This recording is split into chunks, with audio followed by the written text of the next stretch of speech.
Well, all my electronic devices say it's 10:30, so we're just gonna go ahead and get going because I know everybody wants to get done on this holiday weekend. So, welcome to Monthly Musings. Today's topic is creating brand guides and using Canva with Libby Horton from the American Historical Society of Germans from Russia. And yeah, that's a tongue twister there, but I'm going to turn it over to Libby and just take it away. Okay, right.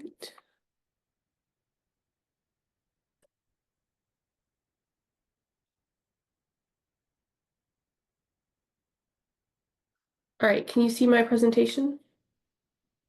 Awesome.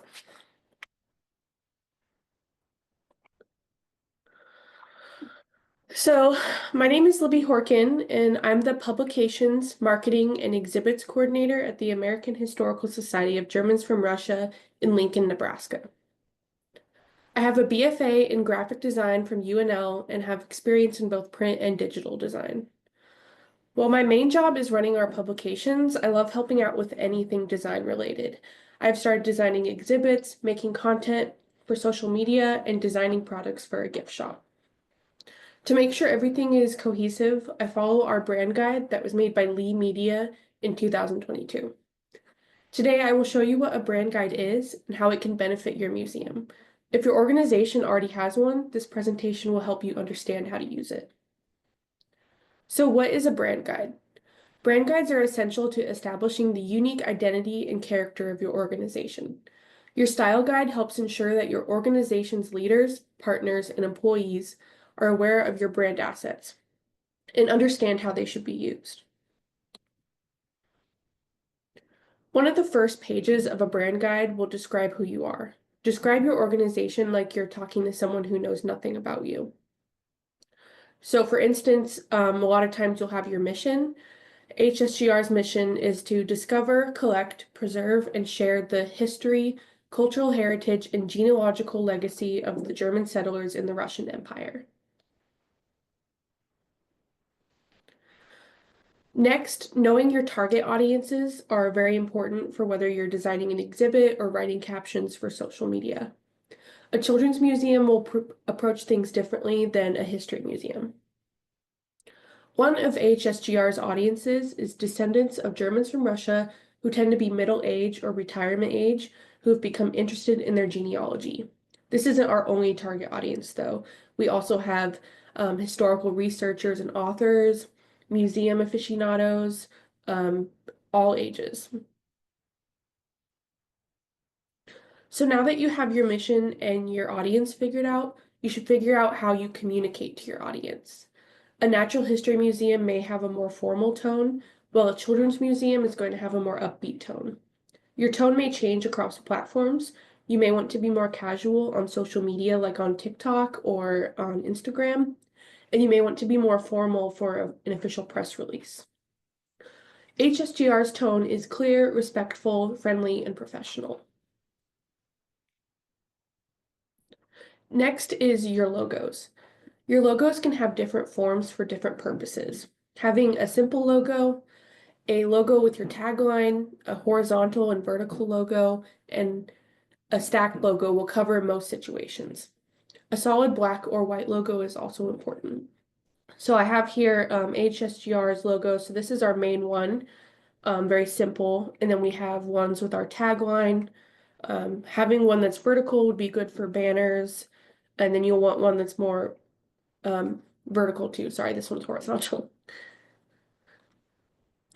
Most brand guides also give examples of what not to do with the logo. Your logo is the face of your brand, so you don't want to make it unrecognizable. Some of these may seem kind of silly, but sometimes you really need to give examples of like, don't change the color, don't add like this one has a chapter added.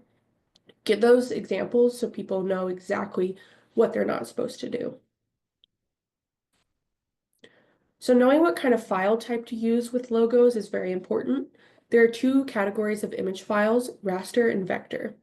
Raster images are made out of pixels. These are best for web. If you scale up a raster image too big, you get that fuzzy pixelated look. So that'll be like pings, JPEGs. A vector image uses points and lines instead of pixels. This means you can scale it up indefinitely and you won't lose quality. So an example of a vector image would be like a EPS, AI file, or a PDF. So I took some screenshots of our logo. The top one is an EPS file and the bottom one is a JPEG. And then I scaled them up 400%. So if you can kind of see on the bottom, this A is kind of fuzzy, and this one isn't. If you weren't provided a vector version of your logo, you can usually get by in web and printing by making sure you don't scale it up too much. For large format projects such as banners and signs, a vector logo is pretty important. If your logo isn't very complex, consider finding a graphic designer to recreate your logo in Adobe Illustrator. I did this most recently with the NMA logo.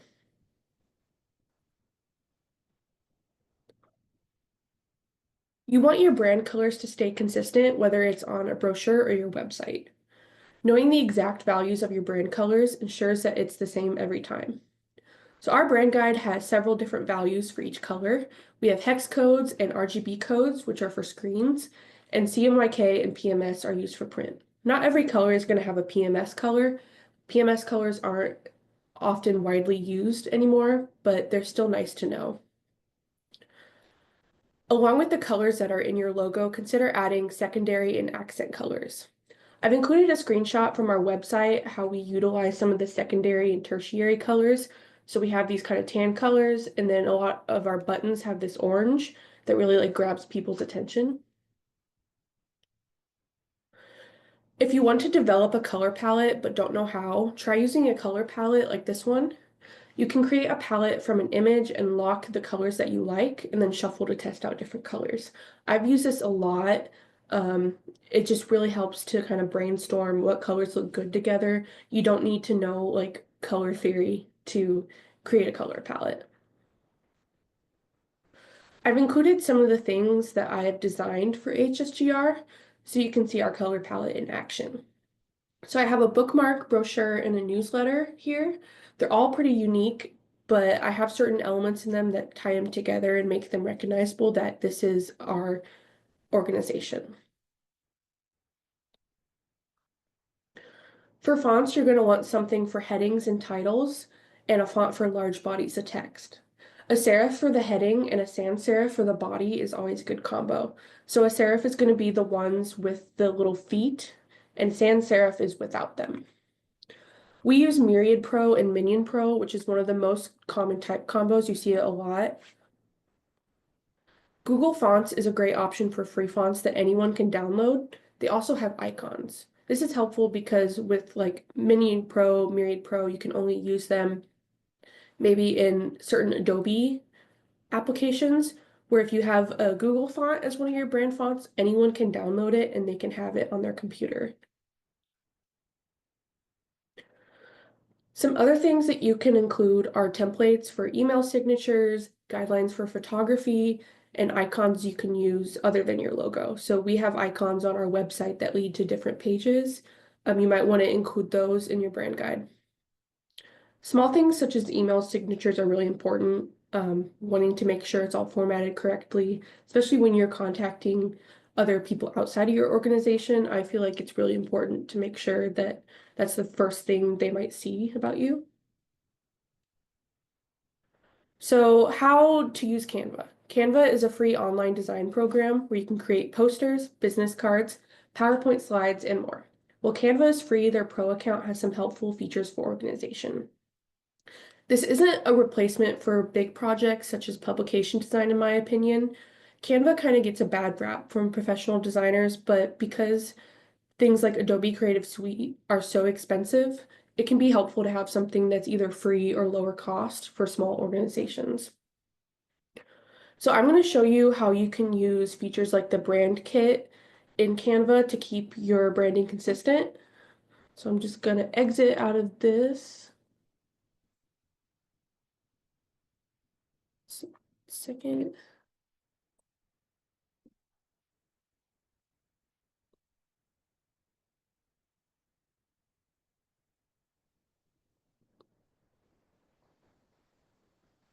Okay. So I actually made this PowerPoint in Canva. So if we go to the home page, so you can create a lot of things. We can go to more. Let's say we wanted to create something for print. So let's create a flyer. One thing you can do is find templates. So they have millions of templates. Even the free version has templates, but with the pro version, you get like several million more. So let's just click a template. Um, and so they have this really cool feature called the brand kit where you can load your brand colors and your logos. So if you have someone like a board member who needs to create something and you let them have access to the account, you can ensure that they will have the right colors. So I can just go here and colors from our logo and I can make it all match. You can also find millions of elements. So if you wanted certain photos or shapes, you can do video.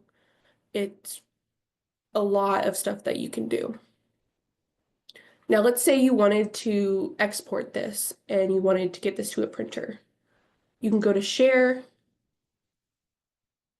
download, and so they have seven different files. If you are wanting to send this to a printer, I would always suggest doing a PDF print. And one thing that I have learned from working at a print shop in the past is that crop marks and bleed are really important. I used to get a lot of stuff that people would create in Canva, and we would always kind of give them the rundown of like, please use crop marks and bleed.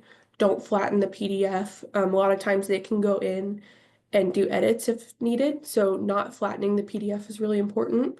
And then you can just download stuff. So I think Canva is really great for small organizations. So if you are working with a designer, they might kind of be a little hesitant to use it, but here at HSGR, I've been using it a lot for things like social media, and I think it's been really helpful.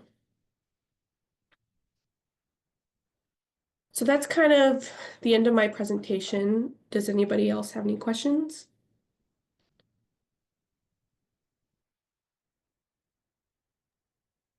I know you said at the beginning, when did you guys first get your logo that you have now, approximately? Or do you have any idea? I I know think you it said was, who. yeah, I think it was in 2022 when, Okay. because we got a big website redesign. And so Lee Media, I think they're based out of Kansas City, is the one who redesigned our website and put together the brand guide. If you were to hire like a graphic designer, they could do the brand guide too. But also just having, if you yourself want to just put together like a little slideshow of all your brand elements, you don't have to be um, a designer to know like, okay, here are our colors. Let's make sure we have this all in one place for people.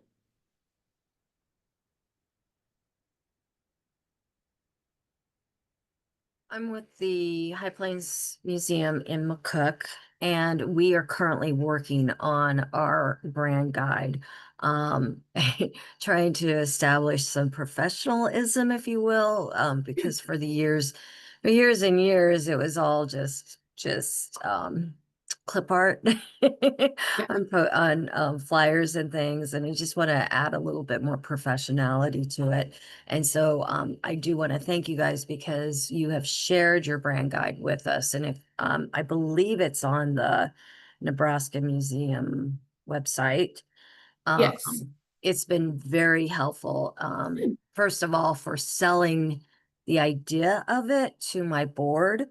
There were a Mhm. lot of people who were not on board with it. And I'm like, I think we need to be a little bit more professional in how we present things.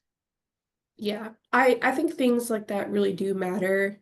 Even the smallest thing, like, how to write. Some people are like, well, I know how to write, but you're writing for an organization and you need to keep in mind, like, who am I communicating to? How am I communicating? I think those are really important, even just for like anyone who's doing anything for your organization, not just like your staff. Right.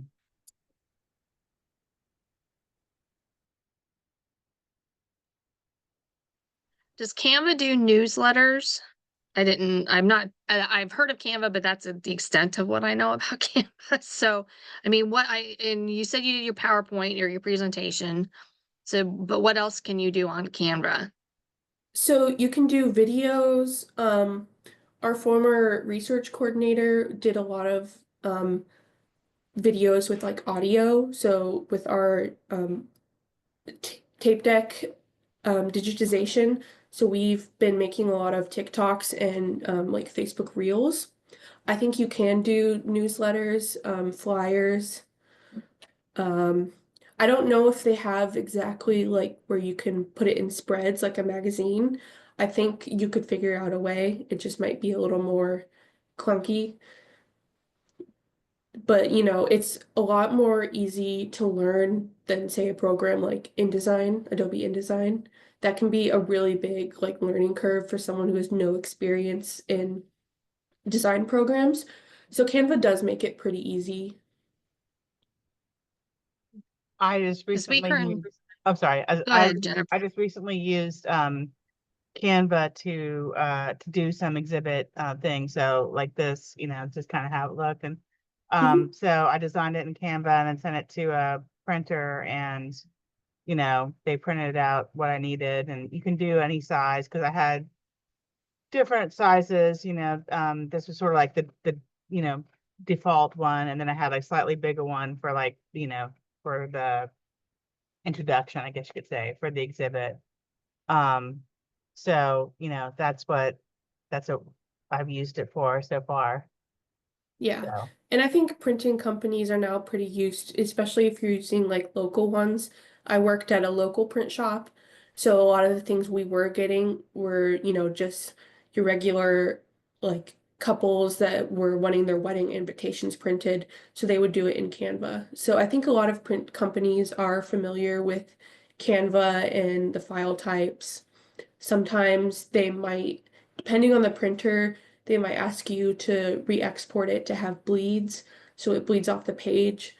Not all printers require that, but the one I worked at, we had to educate people, like, please export this with bleeds. And once people knew how to do it, it was pretty easy. Yeah, we downloaded the free version, or we started using the free version about 3 months ago. So I'm Mhm. learning how to use it now. Now I use it for all my Facebook posts, Yeah, signage, flyers. I know there's a lot of different things that we can start using it for, but yeah. it's been great for our Facebook posts mainly.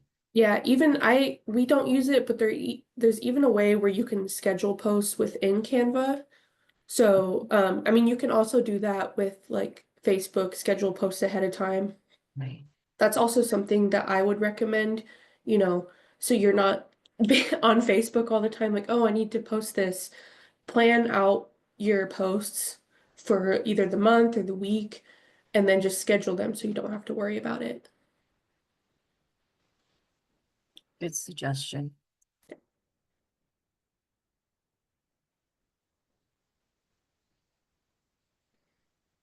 So how much approximately do you know that is the professional version? Just so we might have an idea. Let me look.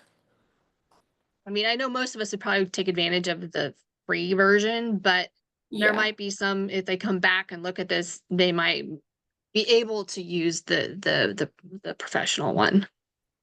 Yeah, it looks like it's $120 a year for one person. There's also like Canva Teams. I think we have something like that where we can have multiple people on it. So like while the brand kit feature is really helpful, I do think you can get away with the free version. Just having that brand kit section is really helpful just to have all of your stuff right there. And so you don't have to guess like, oh, is this the right green? Hmm. Well, I know that brand kit is on the free version. Oh, it is? Okay. I Yes. thought it was I a think pro it thing. is. It pops down as one of the options you can go into, and I've been able to import or upload our logo into it anyway. I haven't Oh, that's done great. colors yet, so maybe it's limited. I don't know. Yeah.